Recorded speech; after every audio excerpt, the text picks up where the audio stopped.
দেখতে দেখতে আবার পুজো এসে গেল। আর এই সময় নীল আকাশে সাদা পেঁজা তুলোর মতো মেঘ দেশে বিদেশের সর্বত্রই বাঙালিদেরকে টেনে নিয়ে চলে কোনো না কোনো পুজো মণ্ডপে। যদিও বিদেশে ছুটির অভাবে 4 দিনের পুজো শনি রবি এই দুদিনের মধ্যেই সারতে হয়, কিন্তু আমাদের কাছে এর মজা কোনো অংশেই কম নয়।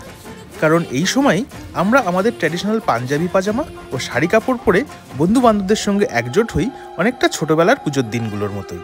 তারপর একযোগে পুজো দেখা, পুষ্পাঞ্জলি দেওয়া আর প্রসাদ খেতে খেতে হালকা মেজাজে গল্প আড্ডা, এই সব মিলিয়েই দেশের বন্ধুবান্ধব আর আত্মীয় পরিজনের সাথে পুজো দেখার অভাববোধ অনেকটাই কিন্তু কম লাগে। তবে ইন্টারেস্টিং ব্যাপার হলো, প্রত্যেক বছর তো এখানে নতুন ঠাকুর আনা সম্ভব নয়, তাই কাল বিজয়া দশমীর পরে আবার এই ঠাকুরকে প্যাকিং করে রেখে দেওয়া হবে, আর আমরা শুরু করব পরের বছরের পুজোর জন্য অপেক্ষা।